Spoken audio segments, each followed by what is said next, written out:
어떡해요, 선생님?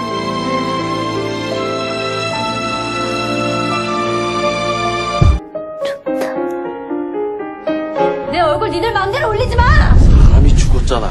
무슨 일인데 유배를 보내냐고. Si Han Gongju ay isang teenager na babae na nakatira sa isang lugar sa Korea. Sa simula ng pelikula, nakaupo siya sa harap ng isang grupo ng mga guro at sinabi sa kanila ang tungkol sa kanyang pagkahilig sa musika at pagkanta.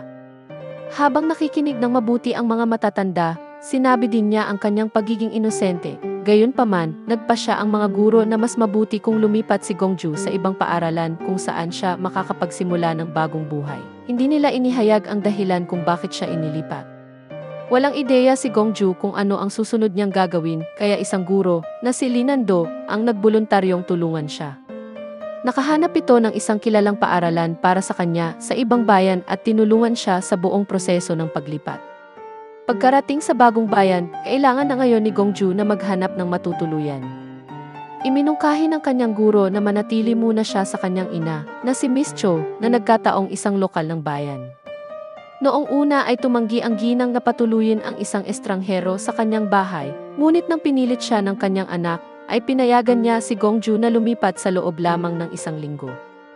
Kinabukasan, pumunta si Gongju sa kanyang bagong paaralan, kung saan ipinakilala siya sa klase ng kanyang homeroom teacher.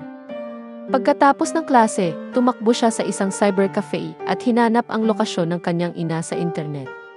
Matagal na pala siyang iniwan ng kanyang ina sa kanyang ama. Kasalukuyan itong nakatira kasama ang kanyang bagong asawa sa parehong bayan, ngunit walang ideya na ang kanyang anak na si Gongju ay naroon din sa bayan na iyon. Ang ama ni Gongju ay isang lasinggero na walang pakialam sa kanyang kinaroroonan. Pagkatapos niyang manatili sa cybercafe, bumalik siya sa convenience store ni Miss Cho at tinulungan niya ang ginang sa mga customer. Dahil sa kanyang kabaitan, nagsimulang magustuhan siya ng matandang babae. Kinabukasan sa paaralan, naglalakad si Gongju sa pasilyo, nang sumilip siya sa bintana ng silid-aralan at nakita niya ang isang maliit na grupo ng mga dalagita na nag-ensayo ng a cappella na kanta. Mahilig siyang kumanta, ngunit masyado siyang sabik sa lipunan para magtrabaho sa mga grupo. Nang nakipagtitigan siya sa isa sa mga babae sa grupo, mabilis siyang tumakbo palayo. Pagkatapos ay pumunta si Gongju sa kanyang swimming class. Pagdating sa bayan, nagsimula siyang magpakita ng interes sa pag-aaral kung paano lumangoy. Pagkatapos ng klase, si Gongju ay nasa changing room na kumakanta. Ang estudyante na nakakita sa kanya kanina sa paaralan na nagngangalang Yunhee ay nagkataong pinuno ng grupong a cappella at naririnig nito ang kanyang pagkanta at palihim siyang inire-record. Nang maglaon, nilapitan niya si Gongju at sinabi sa kanya na magiging mahusay siya sa kanilang music tia.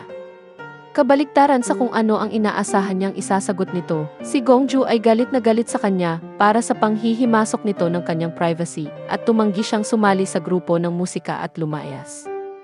Kasunod nito, pumunta siya sa bahay ng kanyang ina, nang mahanap kung saan ito nakatira.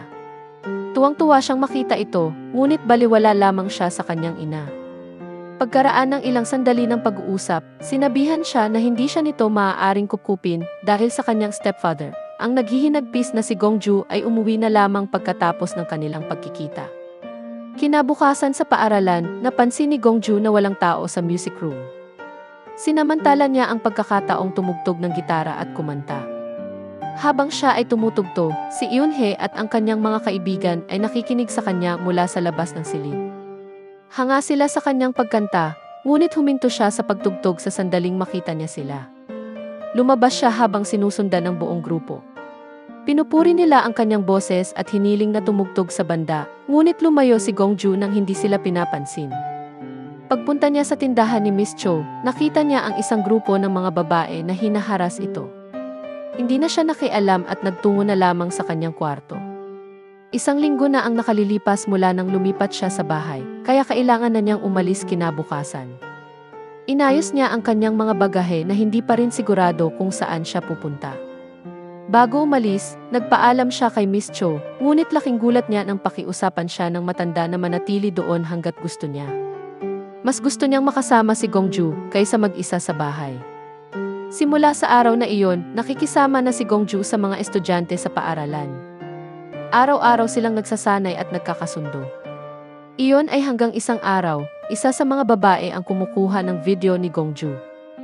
Galit na galit siya kaya itinapon niya ang phone nito. Kinabukasan, bumisita ang kanyang guro na si Lee Nando. Sinabi nito sa kanya na ang lahat ng mga lalaki na nanakit sa kanya ay naaresto. Dahil matibay ang ebidensya, halos imposible na sa kanila ang magpiyansa. Hinahanap pa rin siya ng kanilang mga magulang kung saan-saan. Isang araw sa paaralan, sinabi kay Gongju na nagpadala ang mga babae ng video ng kanyang pagkanta sa isang music label na gustong kumuha sa kanya. Inaasahan nila na magiging masaya siya tungkol dito, ngunit kabaligtaran, hiniling niya sa kanila na huwag nang manghimasok muli sa kanyang privacy. Isang galit na si Gongju ang lumayo, habang ang mga babae ay naiwang nalilito. Pagkatapos ng klase, sinubukan ni Eun-hee na kausapin siya, ngunit binaliwala niya ito. Si Eun-hee ay nagtiyaga at hindi sumasama ang loob kahit nabastos si Gongju sa kanya. Nang gabing iyon, pumunta si Gongju sa bahay ni Eun-hee para sa isang sleepover.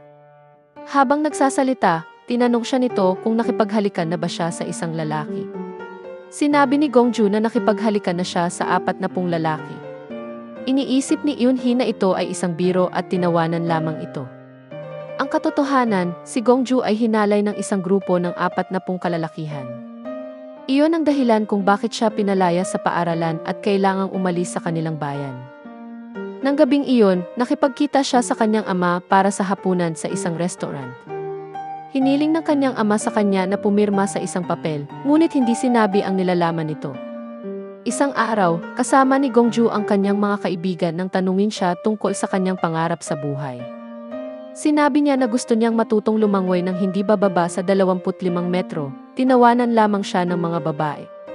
Nang maglaon ay nakatanggap siya ng tawag mula kay Lee Nando na nagtatanong sa kanya kung kumusta ang pakikipagkita niya sa kanyang ama. Nang sabihin niya sa kanyang guro ang tungkol sa papel na pinirmahan niya, nagalit si Lee at sinabihan siyang huwag kailanman pumirma sa mga papel nang hindi alam ang nilalaman nito.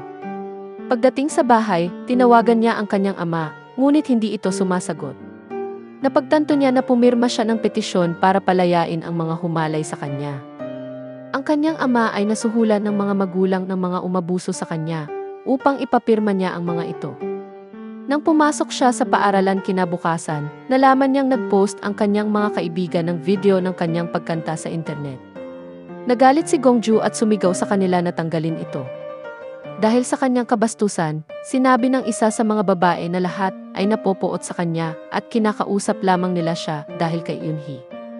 Kasunod noon, nasa isang klase ang mga babae nang biglang may pumasok sa silid-aralan at nagkukumpulan sa paligid ni Gongju. Lumalabas pa lang, sila ang mga magulang ng mga umatake sa kanya na gusto siyang papirmahin ng ilang papeles at palabasin ang kanilang mga anak sa kulungan. Tumigil lang sila sa panggugulo ng tinawag ni Eun-hee ang kanilang prinsipal. Tumakbo si Gongju sa isang madilim na silid at umiiyak mag-isa. Isang flashback ang nagpapakita na bago ang lahat ng ito, nagtatrabaho siya sa isang convenience store sa kanyang bayan. Ang anak ng may-ari at ang kanyang kaklase na si Dong-yun ay dating binubuli ng kanyang mga kaklase. Isang araw, pumasok ito sa tindahan na may mga sugat at pasa at kumukuha ng pagkain ng hindi binabayaran. Sa pagtingin niya sa labas, nakita niya na nagbibigay ito ng merienda sa kanyang grupo ng mga kaibigan. Ang tanging kaibigan ni Gongju ay si Hwaoke na kanyang hinahangaan. Si Hwaoke ay kaibigan din ni Dong-yun. Ang dalawa ay madalas na pumupunta sa bahay ni Gongju upang tumambay.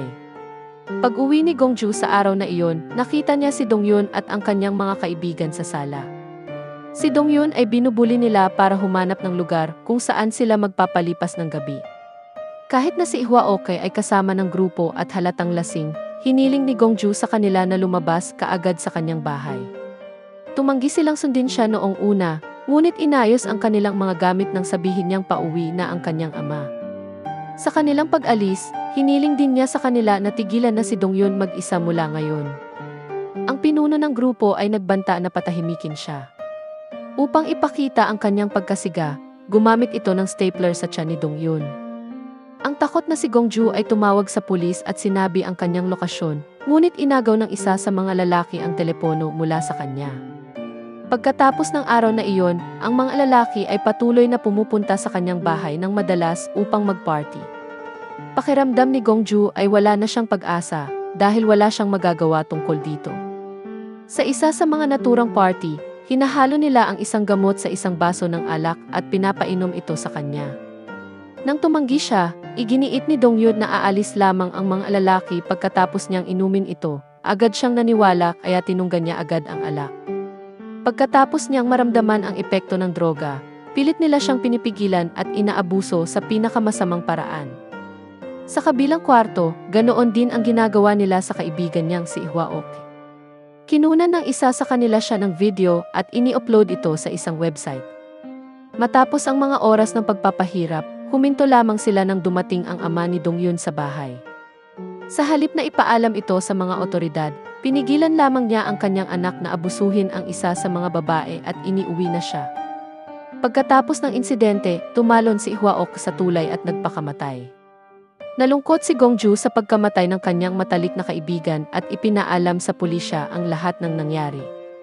Dahil dito, inilipat siya sa ibang paaralan at pinaalis siya sa lungsod para sa kanyang kaligtasan. Sa kasalukuyan, tinanong siya ng punong guro ng paaralan kung ano ang dahilan ng pag-atake sa kanya ng mga magulang, ngunit walang sinabi si Gongju. Ang kasintahan ni Miss Cho, na isa ring pulis, ay pumunta sa paaralang ito at iniuwi siya sa bahay pagkatapos maipaliwanag ang sitwasyon.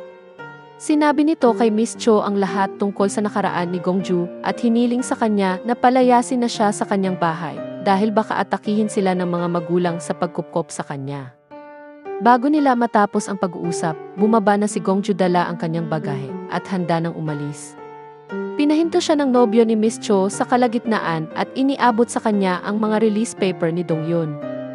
Sinabi ng pulis na si Dongyun ay napilit lamang na abusuhin siya, kaya dapat na siyang palayain.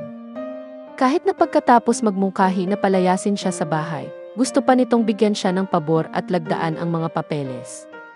Naiintindihan ito ni Gongju at tinanong ang pulis kung bakit siya ang dapat umalis, samantalang ang iba ang may kasalanan. Nang gabing iyon, nananatili si Gongju sa isang sauna at tinawagan ang kanyang ama.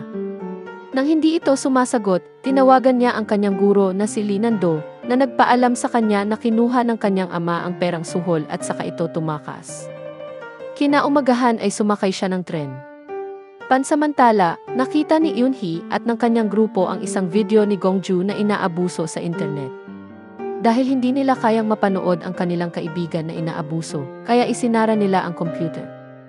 Sa wakas ay napagtanto nila kung bakit naging ganoon si Gongju. Tinext siya ni Eunhee para tanungin kung nasaan siya at sinabing wala siyang kasalanan. Sa huling eksena, tumalon si Gongju sa tulay papunta sa dagat, ngunit makikita siyang lumalangway palayo sa halip na malunod. Sa background, tinanong si Gongju kung bakit gusto niyang matutong lumangoy. Sumagot siya na gusto niyang magsimulang muli kung sakaling magbago ang kanyang isip. Isinasaad na palagi niyang binabalak na tumalon sa tulay at gustong magkaroon ng opsyon na iligtas ang sarili. Sa huli, maririnig ang kanyang mga kaibigan na isinisigaw kanyang pangalan habang siya ay nalulunod. Mag-subscribe para sa higit pang mga video na tulad nito, turn on ang notification bell at mag-iwan ng like para matulungan ang channel. Salamat sa panonood mga kabuso.